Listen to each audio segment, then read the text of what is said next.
Good evening. Welcome to the Tuesday, March 18th meeting of the Transportation Committee. We have several residents on the committee, as well as staff members and a representative from the Sheriff's Office, so thank you all for coming. First order of business is the approval of the minutes from February 18th. I don't know if everybody's had a chance to take a look at those. Any comments, questions? I wasn't here, but I read them. They Okay. looked good to me. Mary, any feedback on those? I didn't have any changes. Okay, so. I'll move that we accept the minutes as read. Okay. All right. Anybody opposed? No. No? Okay. I'll second it. So those are adopted. So our first item that carried over from last month, and you guys kind of ran out of time, was getting into the discussion of Panorama trail speed concerns. So I know we've had it was brought to us. We've had concerns with Panorama before, so we've counted speeds on that road. I think we've got an 85th of 40-ish. 40 miles an hour, yep. Going up and down. So we had a request to lower the speed limit on Panorama Trail, hoping to lower those speeds. So I know that got into some initial conversation last month. I don't know exactly where that was left off. I wasn't here last month either. But I know we've got one other road in town that we've tried that on. And Yeah. it's before my time, and And it didn't work? I don't believe so, and I think Aimee's got some data. So we've got one road in East Penfield. I think it was artificially lowered, and it was before my time, but it's a posted 30-mile-an-hour speed limit, and I think the 85th percentile is generally. Depending, we have accounts from several years, going back to 2005, and in a couple locations, so north of Wayland and south of Wayland. And I'm sorry, I just realized I haven't pulled it up on the map for you guys to view, but so on Dublin Road, the 85th percentile speeds over the course of all of those years of counts, they're somewhere between 43 and up to 50 miles an hour, depending on what year you're looking at. So quite a spread, but all of them over 10 miles an hour over the 30-mile-an-hour speed limit. So what are the average speeds on Panorama? Because I know there's the lower half is 35 and the upper half is 25. Yeah. So on the lower portion of Panorama Trail, the speed limit is 35 miles an hour, like you said. And we had done counts in 2 locations on Panorama Trail, kind of near Huntington Meadows, and the other location was Lost Mountain Trail, and both of those were, the 85th percentile speed was 40 miles an hour, so 5 miles an hour That's above. not bad. I want to say the last time we did counts at the northern portion of Panorama Trail, where the speed limit is 25 miles an hour, like you mentioned, it was several years ago. I'm trying to remember exactly what year, but I want to, 2016 was the last year we did counts on the northern portion of Panorama Trail, and at that time, the 85th percentile speed was 30 miles an hour in the 25-mile-an-hour zone. It's roughly 5 over. 5 over. Both. And that's within the range of acceptable. I mean, unfortunately, Yeah. yes. I mean, unfortunately, people speed everywhere. It seems to be an ongoing issue. I'm not condoning it, but I know just in relating to one road, and I say it, I don't know, Bob, maybe you've got background on when Dublin was lowered.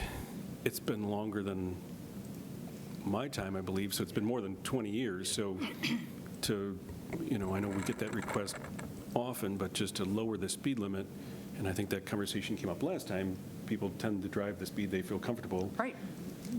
That's why the industry standard is you look at the 85th percentile, you do counts on the road. The 85th percentile is 85% of the people are doing that speed or below.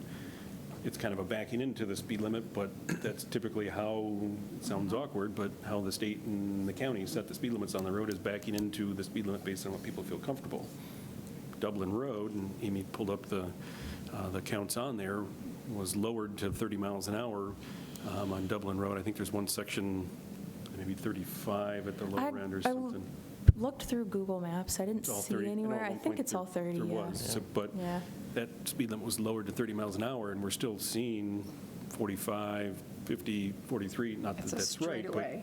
it's a straightaway Yeah, you road. feel comfortable driving But that.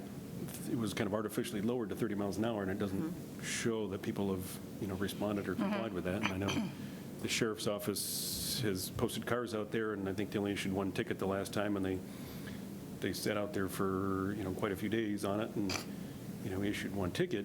But we've also heard evidence from people on Dublin Road that it's created, I won't say road rage, but, and I, don't use that term lightly, but some people are going to drive 30 miles an hour to do that because it's the road they live on, and other people want to drive 45, 40, miles an hour, and it's created, conflict. So, that's one of the things that we always look at, and we're not condoning speeding, but you've got to look at what is safe for everybody and a safe, speed to travel. So, I mean, turning onto a road like that, and all doesn't even be 30. It's not like we're in the city of Rochester where everything is 30. I mean, you turn into a neighborhood which is 25, and that's different than a artery road like this. so. Yeah, that's I mean, before my time, too, because Yeah, I've so- been on here for, I think, 19 years. Okay. Mary, is it before your time on the committee? But I mean, I'm not that you've both been familiar here with for Dublin many years, and we've, had people on Dublin Road come out quite often and, ask for additional Yeah. enforcement. We've reached Right. out to the sheriff's office and asked for that. One of the items, of course, they don't want us to raise the speed limit on the road, but I think it was lowered at some point in time. But even after all these years, we're not seeing people lowering their speeds to match that. They're matching the speed they feel And one comfortable thing I with. know we've always said is, the cars are getting faster too. I mean, Yeah. they're newer, people get in them and they want to drive the fill of the cars, so Yeah. it's unfortunate. So I just bring that one road up as, as a reference point. We have that, and I know for other people have, requested us lowering speed limits, and just to, lower the speed limit in hopes that people comply with it. I don't think, at least in that instance, I have not seen it Yeah. work in that location there. So I think it's are the pretty residents, what are they asking us to do on Panorama? How far, what do they want to, I mean, 25 is low At the- already. at the I top. understand that because your houses are closer to the street and much more compact up there. Down at the back part, the lower part, they're further, the driveways are longer, they're further away from the road for the most part. And it's, I mean, I believe the initial request was to lower from 35 down to 30. Is that correct? I don't think I- my car would make it to up be that honest hill with- going 30. Yeah.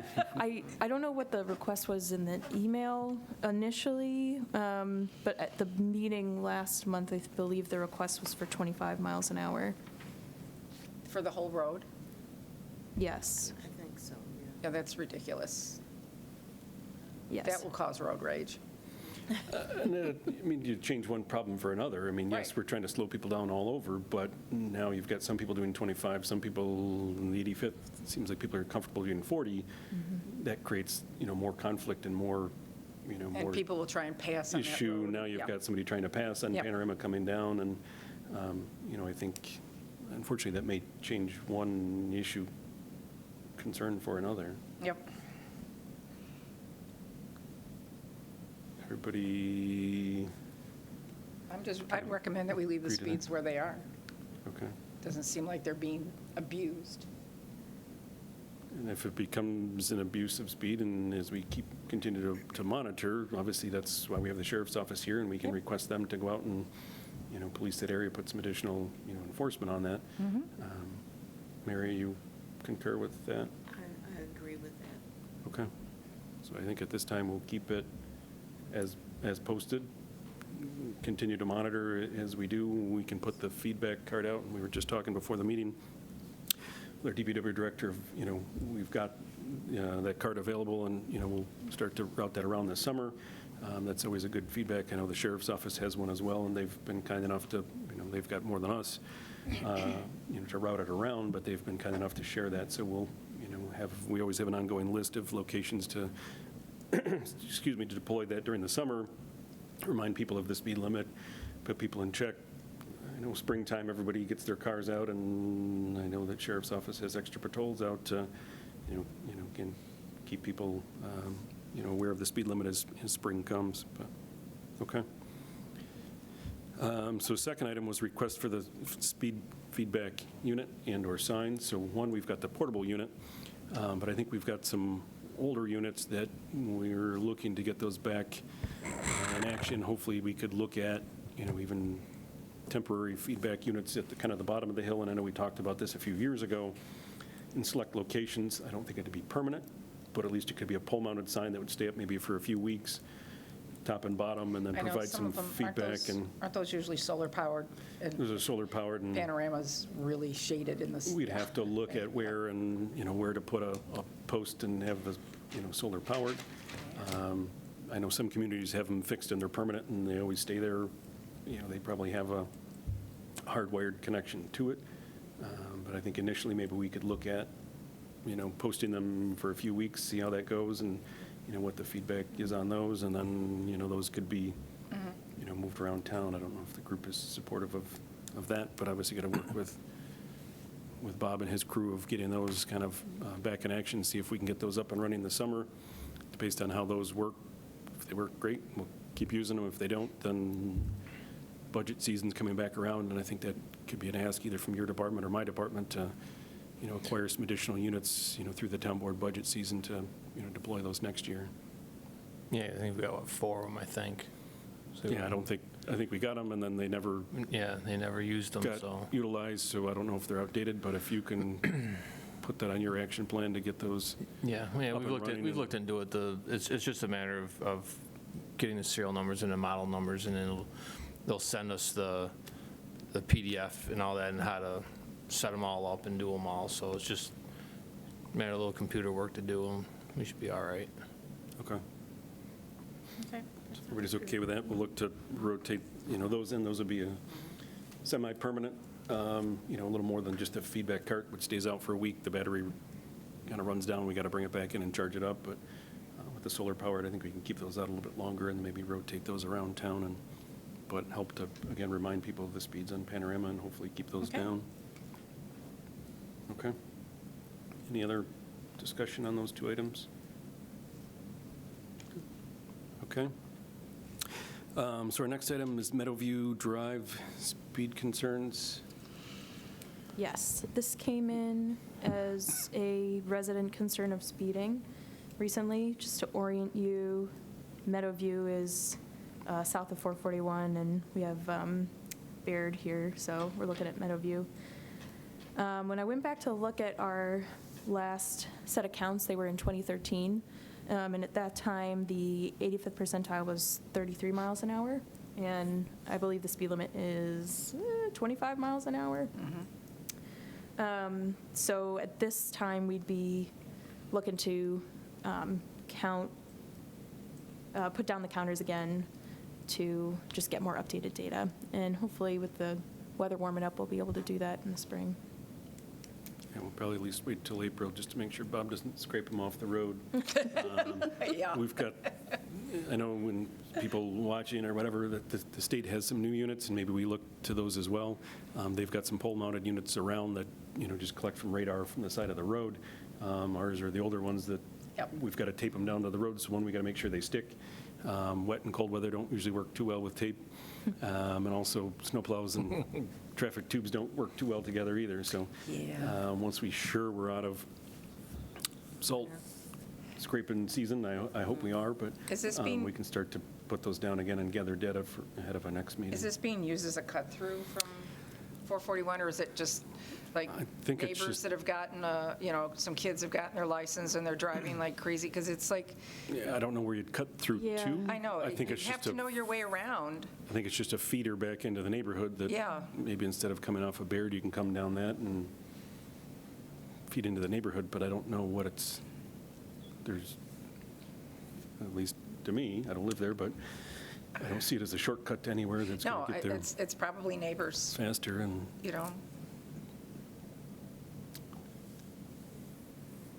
It is neighbors. I mean, just a couple of comments, and same with Willow Pond. It does come down to the people that are speeding are your neighbors, and it's got to be a neighborhood activity or neighborhood-driven thing to have this changed. Full disclosure, I said something to my son yesterday about slowing down in my neighborhood, and, spring is in the air, kids are out, but And there's some ideas with how to handle that, and maybe as a town, we could help organize neighborhoods to, whether it's a neighborhood watch or something.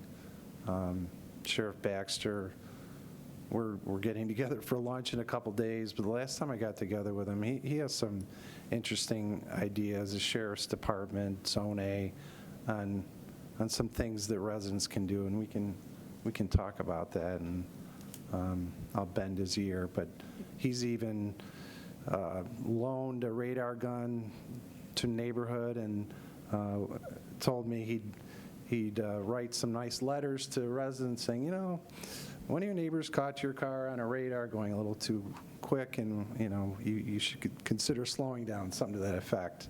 Nothing enforceable, but I'm saying there's creative ways that maybe neighborhoods could organize to solve this, because it's generally your neighbors that are speeding, and it's probably the same ones. So, Okay. just an overall comment, I guess. Yeah, that's great. So I think we don't really have an action on this tonight. Obviously, we've got to, put the counters out, come back with data and, look at that again. But, as we hopefully work with the sheriff's office, and they've got, some options or ideas to share, and, some community neighborhood groups that maybe we can contact, reach out to, and, work with them, might help with that. Great. So next item, the town has engaged a consultant to work on an active transportation plan. So that talks about roads, it talks about, shared use for bicycles, for pedestrians, sidewalks, looks at trail connections throughout our community. And this committee was chosen to be the committee to support that effort. So you all and our other members, as we move forward, looked at, the consultants, so we're looking to hopefully have them in at our April meeting. So the consultants would come in and first discuss it with this group. Obviously, we've dealt with roads, a whole lot. We talked some about bikes and everything else, but, this group has, been together a long time and has a lot of experience with that. So the town board and the town is looking to you guys to, help support that effort. So we're going to be the project advisory committee to the consultant, and then we may have opportunities that have some public hearings, allow some community groups to come in and address this group. I know there's some active biking groups out there. There's a lot of groups that looking for safe routes to schools for walking and other things. So stuff we've talked about with pedestrian crossing buttons, and so I think we'll see a lot of that stuff. So tonight is just kind of giving you guys a heads up that this is coming, and we're going to be the group that is kind of at the core of that, and can provide feedback, but just the body that Sure. we can have some public input, as well as coordinate with the consultant and provide them feedback. And I know this group will do a great job, and have no doubt, but just giving you guys a heads up. So tonight's just kind of an FYI, but I think we had an initial kickoff meeting this afternoon. They were slating 4 times to meet with us. So I think we were looking at possibly April, June. I know we're off in July and August to kind of stagger that, and then come back after summer, collecting data September, October, November, somewhere in the fall. And then they're looking to kind of carry this project and complete it end of year, beginning of 2026. So just to kind of give you a heads up of what comes, and then as they have information to share, agendas, obviously we'll get that out ahead of time. So we'll have to kind of fit that in with our rest of our normal agenda items, and we'll have to figure out, do we do active transportation first, and then if people have questions, concerns about speeding in the neighborhood, if those happen after, we'll have to look at those logistics, or how do we do that. But Perfect. thought you guys would be on board for it, and thought it'd be a good segue from what we already do. And for the ones that are missing the meeting tonight, we're going to vote yes for them, right? Yeah, well, hey, you're here, you voted, we said yes, so You lose, right? we're incorporating them as well, so they're in it whether they want to be or not. Yep. But- Okay. So the next one up is, say, more an informational item. So the Scribner and Embury Road intersection, this is the one we talked about double posting a while ago, and then realized that never happened. So we went back to the town board as, again, we're a recommendationary body. The town board is the one that would change the signage on it. So thanks to Aimee. She wrote up the resolutions about it. The resolutions were just put in March. They just passed at the last meeting. So now we hand it over to Bob and his crew. So they'll go out and do the double posting on, both sides of the intersection in that area. So hopefully that'll, provide a better visual aid for people, as we've heard people going through that, whether on purpose or not seeing it. Hopefully now with signs and bigger signs on both sides, people will see the stop sign, see the intersection. Thank you, Aimee, for pulling it up. So right now, is typical, you would have, the stop sign on the right side. This would add a stop sign on the left side. So as you approach, you see it on both sides and as well on all four legs. So now that the town board has adopted the resolution, it'll go back to DPW. They'll go out and physically put the signs in. Perfect. They'll have to probably order them. We have a sign shop as in we install them. Some communities have where they actually make the signs. We don't have a sign shop for that, so we'll have to order them, put them in.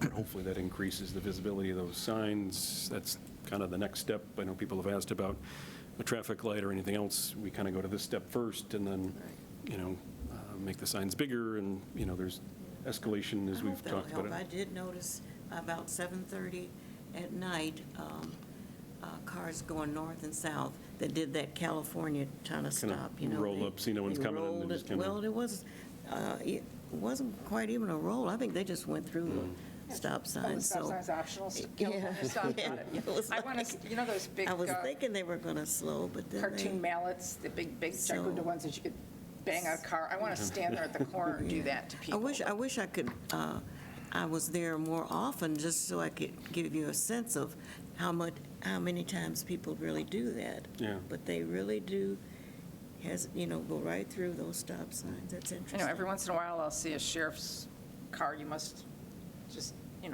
have downtime and go over there and sit in the park and watch the intersection. And that's when everybody Of stops. course. That's how it always works. Like magic. Yeah, it is, it's magic. And hopefully, You sprinkle your fairy dust, the sheriff dust all over everything, and they know you're there. and while we're talking about this intersection, hopefully this year we may notice a difference with the parking issues. I know they've moved, Oh, yeah. or they're moving lacrosse over to Rothfuss Park this year. So I think if they move those over there, hopefully that alleviates some of the Right. parking issues that have kind of been Right. persistent and ongoing with people You mean the parking. people parking right next to the don't Right. park on the grass sign? Yeah. Okay, those people? No parking. Parking along the shoulder of the Parking. road, and I know we've Yeah. increased the size of the parking lots. We added a parking lot. At the southern end, we increased the size of the parking lot on the northern end, and we still have people parking on the shoulder of the road. So hopefully being able to bring 3 new athletic fields on board last year at Rothfuss Park, we've got to look at some additional parking over there, but, hopefully that gets people Right. over there, more space, get off the road, and, hopefully that alleviates some of the issues, concerns we've had in the past of, people parking along the shoulders. So, Laurie, to your point, right underneath the do not park here sign. Yeah. But hopefully that'll be a betterment to that as well. My only comment with this is another stop sign to me a little bit is just like another law to enforce a law that's already on the books. And I won't speak for the sheriff's department or the deputy, but there's, the people that are blowing through are going to continue to blow through, whether there's one stop sign or two, in my opinion. I drive this road every day, and I do see it, but We definitely have to go through the escalation of that, and then Yeah. if that's no longer working or we have accident, issues, concerns, then, it would escalate it to looking at a light or something else, but we've kind of got to go through that process first before we jump Absolutely. to something more. Hopefully it helps. Hopefully people are just not paying attention and missing it. I think that's what it is. It seems like people Hopefully are, that visibility I don't know. brings that up. The I hope scariest it's not people mix. just ignoring it altogether and driving through, think but it's- Well, the Yeah. scariest thing is, that, because there's the park and the playground, and I see, parents with their strollers and kids on their bikes, and the kids, of course, on the bikes are up ahead, and they're crossing the street, and people aren't stopping, and that's what's going to happen. And that freaks me out. yeah. Okay. So, well, hopefully the signs at least is a good first step. Hopefully. The board approved that, and we'll move ahead with that piece of it. So jumping down, next item, so traffic concerns in other jurisdictions. I just wanted to highlight that there was an article in the DNC, I don't know if anybody saw it, initially asking if people had concerns about the 250-441 intersection. So there was an article running one day about that, and then it had, a few days later, people's responses of concerns about people going through the red lights or speeding to that intersection. So one just wanted to recognize that, we've seen that. It's not our intersection. It's controlled by the state DOT. But they said, and I make sure I get my facts, I think they said in the article there were 63 accidents over a 5-year period. 60 of them were driver error, so it doesn't sound like the intersection isn't functioning properly. It just sounds like people are either going through red lights, speeding on the road. So that's something, again, we can work with the Sheriff's Department to additional enforcement. I'm sure the state DOT is looking at it, based on the news article. They did reach out to us. We responded. I haven't seen anything show back up, with a statement or a comment from the town. But again, it's not our intersection, but I did want to highlight to this committee that, and also to the community, we did see the article. We are concerned about it. It is in our town and want to make sure it's, as safe as possible. But that was just kind of more of an FYI or informational on that. It's a busy intersection, that's for sure. Yeah, there's a lot going on, and, 2 major state highways coming together. When I was first married, a long time ago, 25 years-ish, I lived out in Gananda, and it's changed a lot. There's a lot of commuters coming west on 441, from Wayne County, the edge of Monroe. It's just busier and busier. But I always think, gosh, you live in another bigger city or another city, and Rochester traffic really is not too bad, in my opinion. But this is a busy area, for sure. Yeah. We have a couple of held items, so those are things we've got to come back on. The stop sign at Poplar and Burroughs, we're waiting till the leaves come back out. Just we've got to check the visibility at the corner, whether it's a yield sign or a stop sign. So once we have leaf regrowth on the trees, we'll go out and do the measurements on that, so that'll come back before the committee.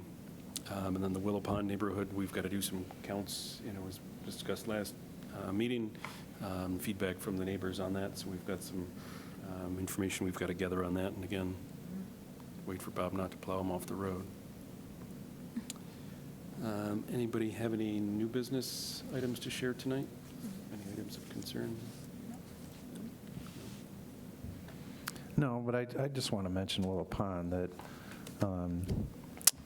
there's a project that is being proposed right there that would increase the density, increase the amount of people living in the area. But even before that, I remember having this discussion, and I'm still learning. I'm a year and a few months into this sort of new gig. But I think we discussed this beginning of last summer. I know Willow Pond comes up. But this could be an area where we organize the neighborhood and try to think of something a little bit out of the box solution. But I guess my point is, it's been an issue for a long time. It didn't just come up. And we're listening to the neighbors, and we're going to figure out something. We were so lucky to have the Sheriff's Department. They're very creative. We have some ideas, and we're lucky to have Zone A and Captain Kevin, and we'll figure something out. So, Okay. More to come. Okay. Anybody else? No? Okay. Our next scheduled meeting is April 15th. With that, we will conclude our meeting at 5:29 p.m. Thanks, That's everybody, for coming. awesome. Get the barbecue fired up. Sunshine.